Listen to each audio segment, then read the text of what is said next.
예배 나오신 여러분 주님의 이름으로 환영합니다. 우리 하나님께서 예배하신 은혜 풍성히 주실 줄 믿습니다.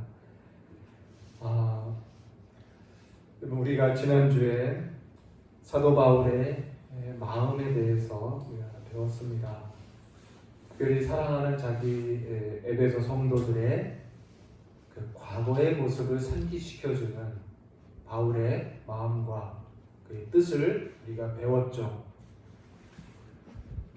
성도들의 그 과거에 참 비참하고 또 부끄러운 그 상태를 상기시켜주는 이유는 현재, 과거와 달리 현재 받고 있는 그 은혜에 대한 감격과 감화를 다시 한번 증진시키기 위해서 그렇게 하신 것이다라고 우리는 배웠습니다.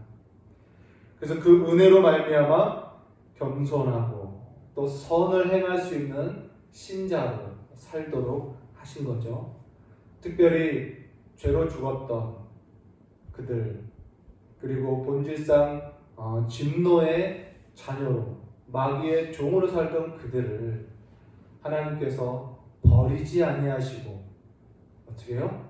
긍휼히 품으사 그들을 구원하시는 그 하나님의 긍휼에 대해서 배우고, 그래서 혹 자신이 한 번도 죄인인 적이 없었던 것처럼 생각하는 그러한 외식자가 되지 않도록 하기 위해서, 그래서 겸손과 선을 행할 수 있는 그러한 사람이 되도록 하는 교훈에 대해서 우리가 배웠습니다. 또 오늘 말씀도 이렇게 시작을 해요. 오늘 본문도 11절 보니까 그러므로 생각하라 이렇게 또 시작을 하고 있습니다. 그러므로 생각하라. 생각하라라는 말은요, 기억하라라는 것입니다. 자주자주 기억하라 이런 의미예요. 무엇을 기억하라는 것입니까? 그때, 과거죠. 그때 너희들이 어떠했는지를 자주 기억하라, 자주 생각하라 이런 뜻입니다. 그때는 어땠느냐면 오늘 이제 본문으로 들어가면 육체로는 이방인이요 이렇게 말해요. 육체로 너희가 그때는 이방인이요. 여기서 말하는 육체로라는 말이 무슨 의미냐면요, 혈통으로라는 뜻입니다. 혈통.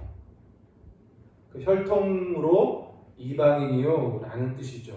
누구에 대해서 이방인입니까? 이스라엘 민족에 대해서 이방인이라는 뜻입니다.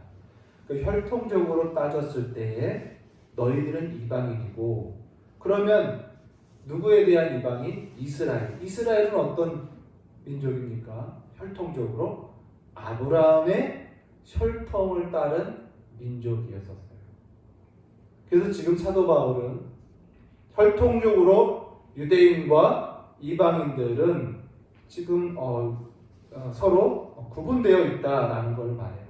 또 육체로 행한 할례, 육체로 행한 할례를 따라서도 무할례자라고 취급을 받았다라는 거죠. 그러니까 이 말은 뭐냐면 한마디로 이거예요. 혈통적으로, 각 사람이 혈통적으로 구분되어 있고 분리되어 있다라는 거예요.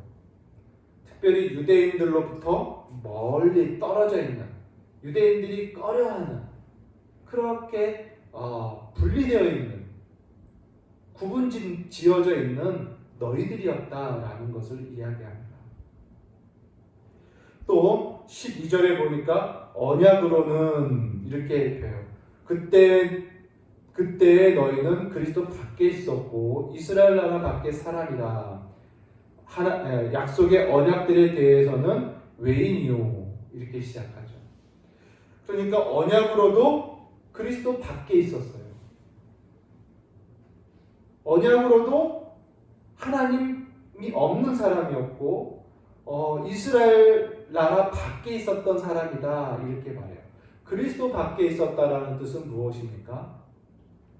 그리스도는 구원자죠. 그리스도에 대한 약속이 언제부터 있었습니까? 아담 때부터 있었어요.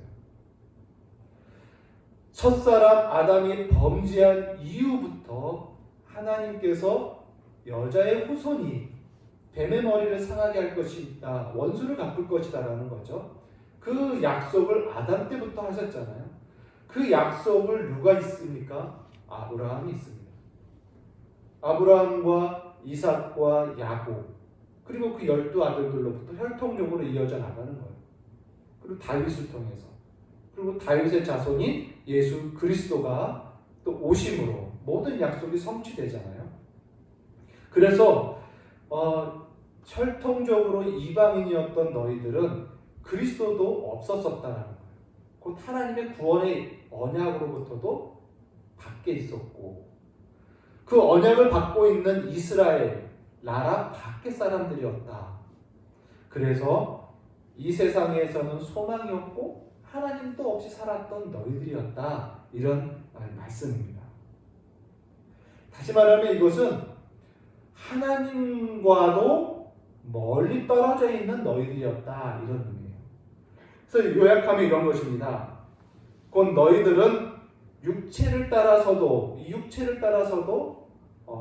구분되어 있고, 민족적으로 나라와 방언으로 서로 떨어져 있고, 언약적으로도 하나님과 떨어져 있는 상태다. 이런 것을 이야기해요. 여러분, 여기서 떨어져 있고 멀리 있고 외인이다, 이방인이다, 이런 의미가 뭐냐면 한마디로 멀리 떨어져 있는, 가까이 할 수 없는 이런 의미입니다. 다시 말하면 적대감을 갖고 있다는 거예요. 그래서 이것은 사람들이 육체를 따라서 민족적으로 나라와 나라가 서로 적대감을 갖고 있고, 민족과 민족이 서로 적대감을 갖고 있고, 사람과 사람이 서로 육체를 따라서 적대감을 갖고 있는 그러한 상황이라는 거예요. 하나님과도 적대관계, 하나님과도 원수관계에 떨어져 있는 상태라는 거예요. 다 멀어져 있어요. 다 멀리 떨어져 있다는 거죠. 자, 여러분, 왜 이 세상이 이렇게 사람과 사람 사이가, 또 하나님과 사람 사이가 떨어져 있고 적대관계가 있고 긴장관계가 있는가? 그게 바로 죄 때문인 거예요. 죄가 하나님과 우리 사이를 갈라놓았다라고 이사야서에서 분명히 말씀하잖아요. 죄로 인해서 하나님과 우리가 멀어졌어요. 그러다 보니까 하나님과 멀어진 인간들은 어때요? 불안합니다. 하나님과 화평이 깨짐으로 불안하니, 그 불안으로 인해서 사람과 사람 사이에도 불안해져 가는 거예요.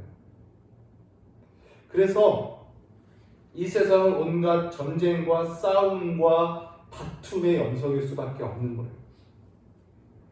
하나님과 불화한 인생, 죄로 인해서 하나님과 원수 관계가 있고 적대 관계에 떨어진 인생은요, 그 불안함 때문에, 다시 말하면 모든 안정감을 잃어버려서 이제 그 불안함으로 스스로 자신을 지키는 사람으로 살아가는 거예요. 스스로 자신을 지켜요. 자기 보호 본능이 발달하는 겁니다. 이 불안함을 없애기 위해서.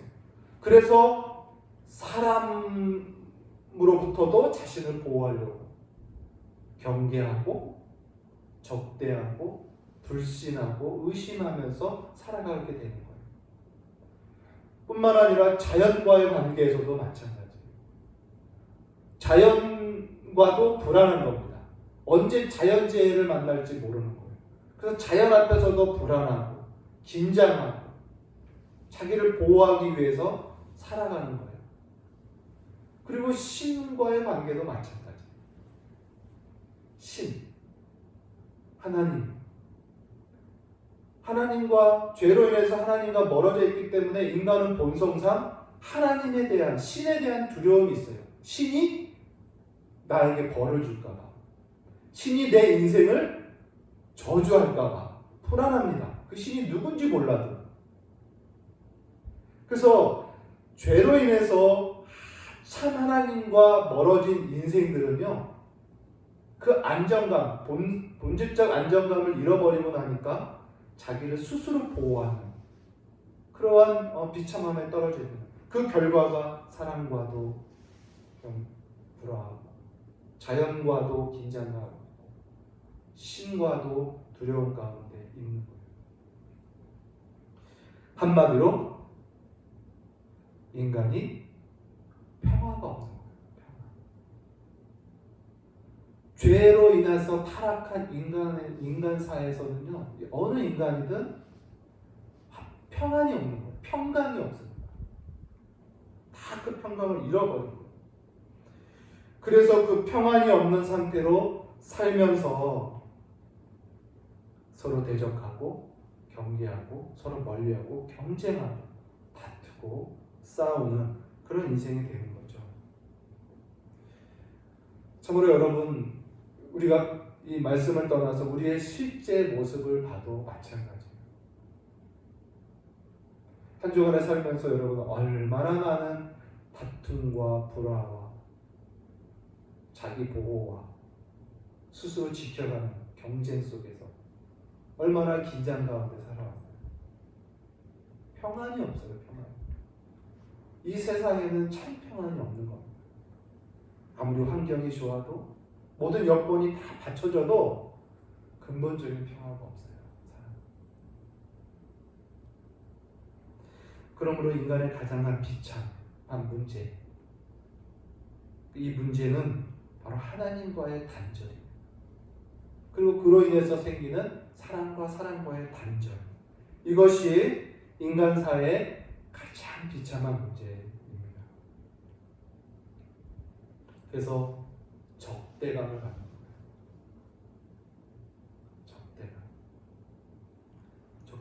적대감이라는 것은 좀 꺼려한다, 이런, 기피한다, 싫어한다, 미워한다, 다 동의하는 얘기입니다.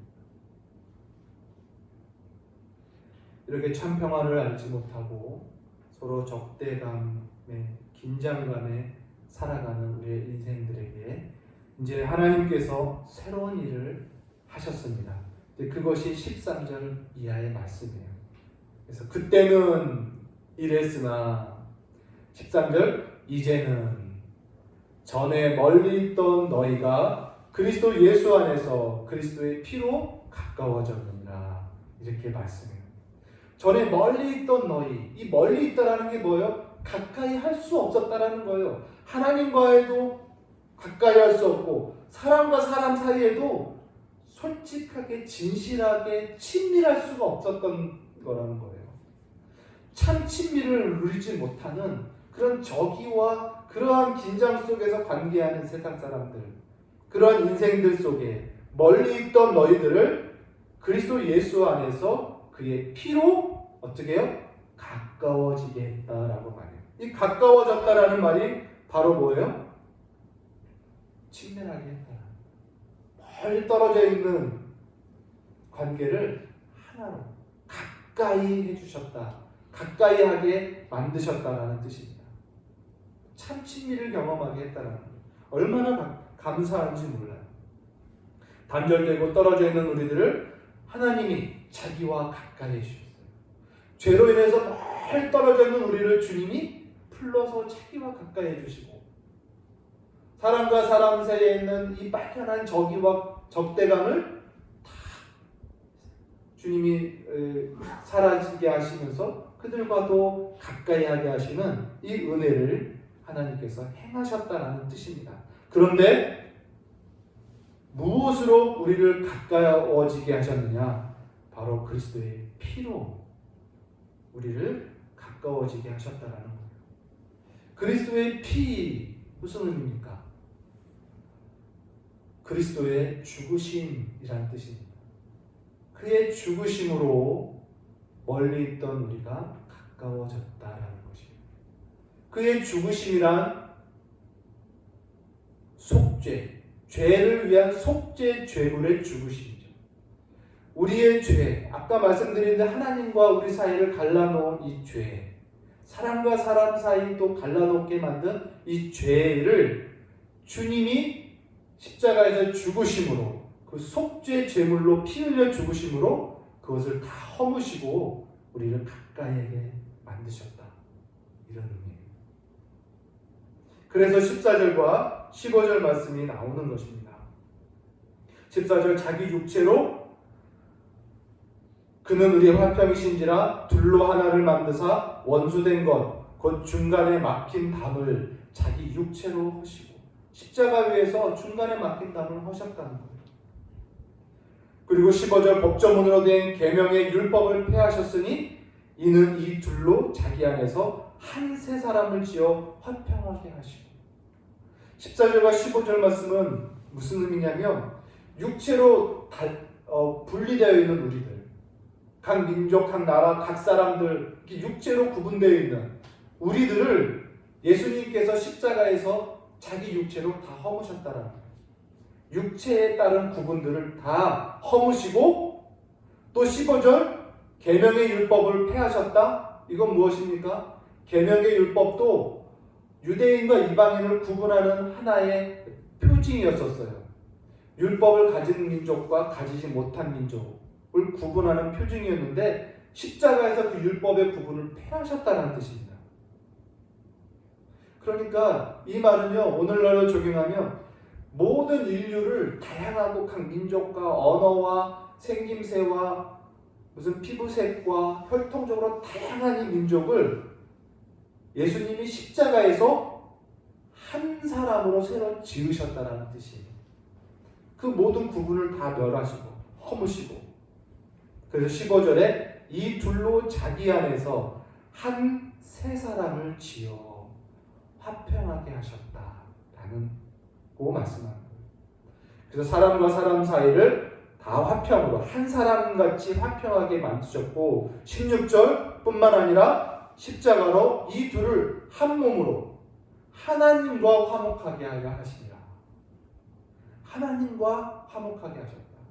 그래서 원수된 것을 십자가로 소멸하시고, 하나님과 우리와의 원수된 것도 무엇입니까? 바로 죄죠. 그 죄를 십자가에서 다 허무시고 하나님과 우리도 이렇게 화목하게 하셨다, 이렇게 말씀하는 거예요.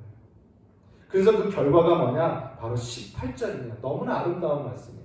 18절에 이는 그로 말미암아 이 둘이, 우리 둘이 뭡니까? 유대인과 이방. 다시 말하면 육체로 구분되는 모든 것들이, 이 구분된 우리 둘을 한 성령 안에서 한 사람으로 새로 지어서 아버지께 나아가게 하리라. 이렇게 된 거예요. 이것이 십자가에서 주님이 우리에게 주신 은혜입니다. 십자가로 모든 것을 다 허물었다라는 거예요. 사랑하는 성도 여러분, 그래서 진실로 우리 구주 예수님은 화평이십니다. 화평. 오늘 14절에 그는 우리의 화평이신지라 이렇게 말씀하신 것처럼 우리 구주 예수님은 우리의 화평이십니다.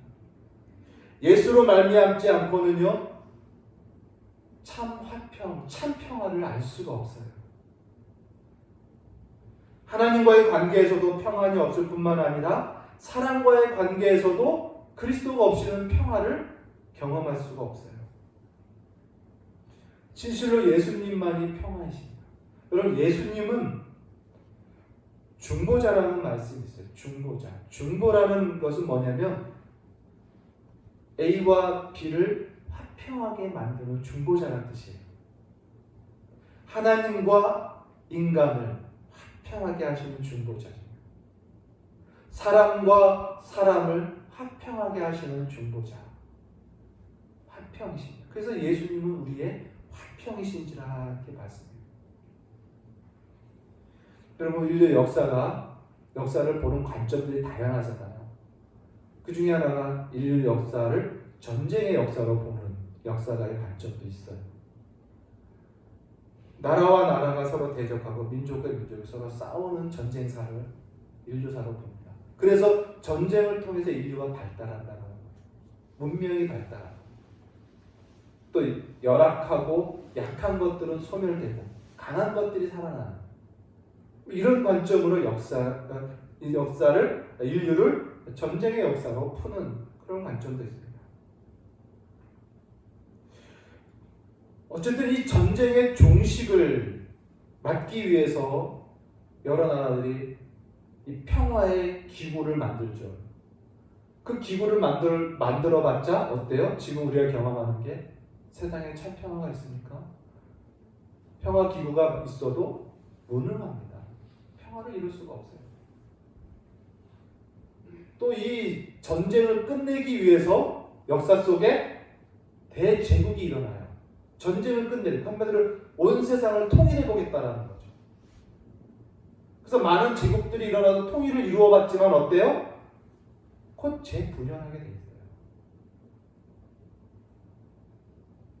이 적대감과 적의와 전쟁과 다툼, 싸움, 분열 이것을 종식시킬 수 있는 것은 이 인류 역사 속에 없었던 겁니다.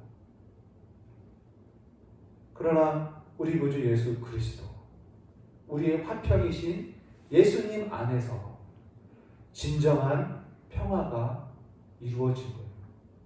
그리고 예수님 안에서만이 참된 평화를 경험하는 거예요. 이룰 수 있고 경험할 수 있는 것입니다. 예수님이 다 허무셨어요. 진실 여러분, 우리 예수님이 화평이신 것처럼 이제 저와 여러분도 이 예수님 안에서 화평의 사람이 되어야 하는 거예요. 그래서 하나님과 화평을 누리시기 바랍니다. 예수님 안에서 하나님과 화평을 누리세요. 그리고 예수 그리스도의 은혜 안에서 사랑과 사랑 안에서도 화평을 누리시기 바랍니다. 주님이 우리에게 주시는 화평이에요. 이제 하나님과 답이 없습니다. 사랑과도 답이 없습니다. 생김새와 기질과 그 사람의 신분으로 답이 생길 수가 없어요. 다 허물었습니다. 오직 우리는 그리스도 예수 안에서 다 똑같이 새롭게 지음받은 한 사람들이에요. 하나로 지음받은 새 사람들입니다. 그래서 수용하고 용납하고 서로 포용할 수 있어요. 하나님과의 관계도 마찬가지죠. 하나님 안에서 우리의 옛 모습을 생각하지만 그것에 의해서 좌우되고 좌절하는 것이 아니라 그러한 우리를 불쌍히 여기신 그 하나님, 그리고 그 독생자를 십자가에서 우리를 가깝게 하신 그 예수를 의지해서 하나님과 화평을 누리는 거예요. 그래서 아까 말씀드린 18절의 그 아름다운 모습을 우리가 누릴 수 있는 것입니다. 예수로 말미암아 이제 우리 모두가 한 성령 안에서 하나님 아버지께 담대히 우리 서로가 화평한 가운데 서로 화평 가운데 하나님과 화평을 누리기 위해서 나아간다는 뜻이에요. 그래서 계시록 요한계시록에 보면 마지막 때에 어떤 일이 있습니까? 물온대소하고 각 나라와 각 민족과 각 백성과 각 방언들이 다 같이 모입니다. 한 사람같이 다 모여. 물온대소하고 각 나라와 민족과 백성과 방언들이 다 모여 구원하신 하나님과 어린 양 예수를 찬양으로 다 나오는 거예요. 그게 바로 18절 말씀입니다. 여러분, 예수 안에서 이 평화를 여러분 누리시기를 바랍니다. 하나님과 평화를 누린다라는 것은 그러면 어떤 것인가? 하나님과 평화를 누리는 것. 그것은 여러분 하나님께 담대히 나아가십시오. 그리스도 예수, 우리의 평화이신 예수님을 의지하고 우리의 모든 죄를 용서하신 예수의 피를 의지해서 하나님께 담대히 나아가십시오. 이게 화평의 시작입니다. 그리고 그에게 나아가 우리의 죄를 회개하는 거예요. 우리의 삶 속의 죄를 멀리하는 게 그와의 화평을 유지하는 거죠. 우리의 죄를 회개하며 날마다 성결해져 가는 게 그와의 화평을 누리는 겁니다. 사람과의 화평은 어떻게 누립니까? 생김새와 기질과 모든 것이 달라도 서로 용서하고 용납하고 긍휼히 여기고 위로하고 섬기면서 남을 나보다 더 낮게 여기면서 화평을 유지해 가는 거예요. 경험해 가는 거죠. 오늘 말씀은 정말 우리 하나님께서 예수님으로 말미암아 우리 인생들에게 우리에게 주고자 하시는 이 화평, 이 평화, 이 평강의 은혜를 우리 성도들이 충분히 누리시기를 바라요. 이걸 잃지 않고 놓치지 않고 살아가는 그 성도 되시기를 바랍니다. 무엇보다 우리의 마음에 그 평화가 넘치길 바라고, 이 넘치는 평화로 하나님과 그리고 우리 성도들 간에 또 사람들 간에 그런 평화를 누리며 사는 그런 신자가 되기를 바랍니다. 오늘 사도 바울은 이 평화, 이 두 가지의 평화, 하나님과의 평화와 사람과의 이 화평한 이 평화를 이제 사도 바울의 놀라운 지혜로 하나의 그림으로 지금 완성, 한 폭의 그림에 다 담아놓는 모습을 보게 됩니다. 그것이 이제 19절 이하의 말씀이에요. 이 평화를 하나로 연결시킵니다. 하나님과의 평화와 사람과의 평화를 연결시키는 하나의 평화로 다시 그림을 그려줘요. 그게 이제 19절 이하의 말씀인데요. 그러므로 이제부터는 너희는 외인도 아니요 나그네도 아니요 오직 성도들과 동일한 시민이며 하나님의 권속이라, 하나님의 가족이라. 다 이제 친밀하게 됐다라는 거예요. 멀리 있지 않고 가까이 있는 친밀한 존재들이 되었다. 그러면서 20절 그런 너희는 사도들과 선지자들 터 위에 세우심을 입은 자, 그리스도 예수께서 친히 모퉁이 돌이 되셨느니라. 그리고 그의 안에서 건물마다 서로 연결하여 주 안에서 성전이 되어가고. 무슨 말이냐면 이제 하나님께서 우리를 화평한 존재로 만드시고 이제 사도들과 선지자의 터 위에 우리를 세우셨다라고 말해요. 사도들과 선지자의 터 위가 뭡니까? 우리가 늘 이미 배운 대로 사도들과 선지자들의 교훈이죠. 가르침 위에 라는 뜻입니다. 다시 말하면 선지자들과 사도들의 글, 성경입니다. 성경 진리 위에, 하나님의 말씀 위에 너희가 세우심을 입어가는데 그리스도 예수께서 모퉁이이 되심으로 세워져 간다는 거예요. 그리고 21절은 그 안에서 건물마다 서로 연결되었다. 즉 건물을 지어본 이 건축 이 지식으로 보면은 이런 거예요. 주춧돌입니다. 예수님이 주춧돌이 되시고 그 주춧돌을 중심으로 벽돌이 하나하나 쌓아가는 것처럼 예수님을 중심으로 신자들이 연합되어 가면서 점점 하나님의 말씀의 위에 터에서 쌓아간다는 거예요. 지어져 간다. 지어져 간다는 건 뭡니까? 지속적으로 쌓아간다. 지속적으로 성장해 간다. 이런 의미겠죠. 그래서 오늘 말씀은 우리 성도들이 예수님을 중심으로 그리스도와 함께 연합되어서 성도들이 다 같이 한 성전으로, 하나님의 거하실 처소인 성전으로 지어져 가고 있다는 것을 봐요.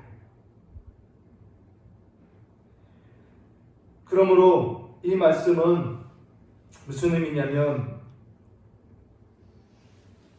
하나님이 우리에게 주신 이 평강을, 이 평화를 누리고 경험할 수 있는 곳은 어디냐?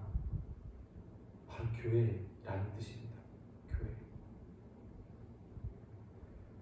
교회 안에서 하나님과의 평화를 경험하고 교회 안에서 성도 간의 평화를 경험하고 유지함으로 어떻게 해요? 지어져 가고 있는 거예요. 다시 말하면 성장하고 있는 거예요. 성화를 이루어가는 것입니다. 그래서 기독교의 성화는 다른 것이 아니라 하나님이 이루신 이 평화를, 화평을 유지하고 경험함으로 나아지는 열매가 성화예요. 다른 고매한 인격이 아니라 하나님 주신 평화를 유지하고 깨뜨리지 않기 위해서 보존하고자 수고하는 가운데 나오는 열매가 성화입니다. 그래서 교회 안에서 하나님이 주신 이 평화를 경험하고 누리고 보존하는 것으로 성장해 가는 것을 이야기하는 거예요.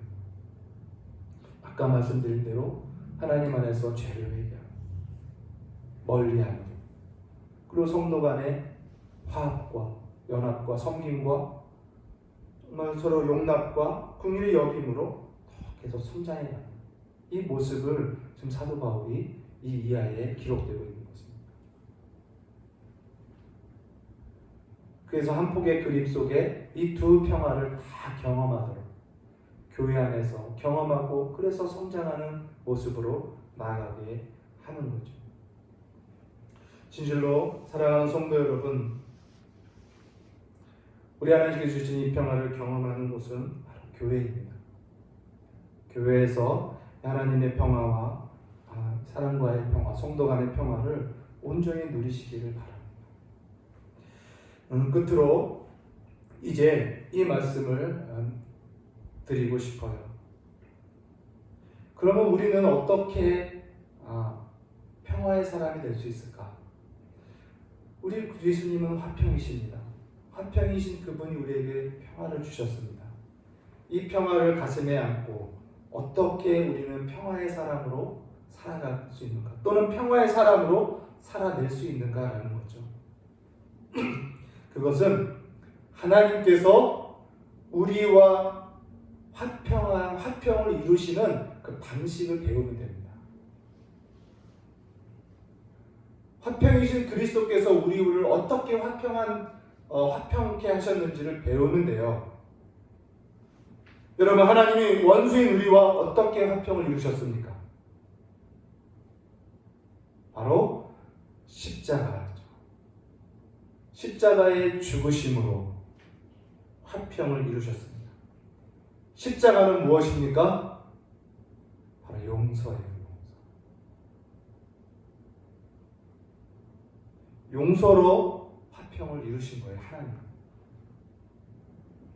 여러분, 화평은요, 즐거울 때 또는 기분이 유쾌할 때 그때 이루고 경험하는 것이 아닙니다.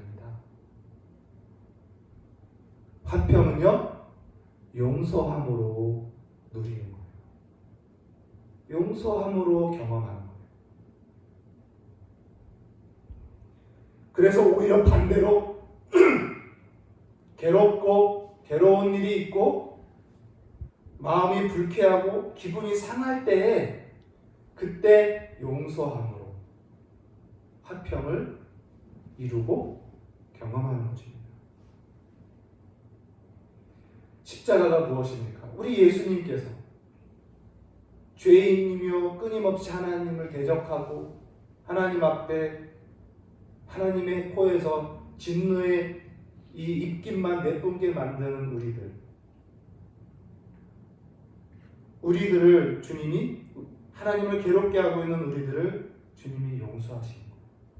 십자가에서 예수님이 상함을 다 받으시는 거예요. 자신이 상함을 받음으로 우리가 나음을 입었고, 그가 상함을 받음으로 우리가 고침을 받은 것처럼 화평은 내가 상함을 받음으로 상대방에게 평강을 전하는 거예요. 상대방이 평강케 하는 거예요. 이게 십자가입니다. 하나님께서 우리에게 평화를 주시는 방식이 바로 십자가, 이 방법이었어요. 그래서 예수님은 진실로 화평이십니다. 여러분, 그래서 신자의 분명한 표가 뭐냐? 지난주 말씀과 함께 합치면 지난주 말씀 속에서는 신자의 진정한 표는 긍휼이에요. 긍휼. 하나님 아버지의 긍휼하심을 받은 자로서 긍휼을 배우니까 긍휼이 이런 것이구나. 그리고 겸손입니다. 그리고 오늘 말씀 속에서 본 것처럼 화평이에요. 신자의 표는 긍휼과 겸손과 화평입니다. 교회의 표도 마찬가지예요. 교회의 표도 화평입니다. 사랑하는 성도 여러분, 말씀을 맺겠습니다. 그리스도의 십자가에서 모든 것을 화평하게 하시고 모든 것을 화목하게 하신 그 하나님의 평화를 우리가 본받아서, 그리고 교회는 이 화평함으로 아름답게 성장하는 주님이 거하시는 처소라는 것을 우리가 또한 기억하고, 그래서 우리 교회가 높고 영광스러운 우리 교회에서 참된 평화를 누리며 경험하는 그런 신자가 되기를 바랍니다. 하나님과 평화를 누리고 성도 간의 평화를 누리고 이 평화를 또 이 화목을 지켜감으로 함께 성장하는 그런 성도가 되시기를 바라요. 무엇보다 화평을 이루는 방식은 십자가입니다. 용서죠. 내가 상함을 받으면서 용서하는 것입니다. 우리의 옛 모습을 기억하라라는 사도 바울의 마음은 그것으로 주눅들고 의기소침한 모습으로 그것을 겸손이냐 생각하라는 뜻이 아니라, 오히려 옛 모습에도 불구하고 나를 한없이 긍휼히 여기신 그 하나님의 긍휼과 그의 용서와 은총을 다시 한번 붙들고 기억하며 찬송하며 살도록 하게 하신 거예요. 오늘 말씀도 마찬가지예요. 그때 우리는 하나님과도 멀리 있었고 사랑과도 멀리 떨어져 있는 적이와 불신과 다툼의 성품의 존재들이었던 우리가 예수의 피로 가까워졌으니, 화평하게 됐으니, 모든 죄의 용서를 받았으니 이제 우리도 화평한 사람으로 살아가라 라는 말씀을 오늘 사도 바울이 성경을 통해서 우리에게 하는 말씀입니다. 오늘 이 은혜가 저와 여러분에게 풍성히 있기를 바랍니다. 예수님은 화평이시니라. 우리도 그 화평을 본받아 화평케 하는 신자로서 살아가는 귀한 은혜가 있기를 주의 이름으로 간절히 소원합니다. 기도하겠습니다. 살아계신 하나님, 은혜와 사랑 감사합니다.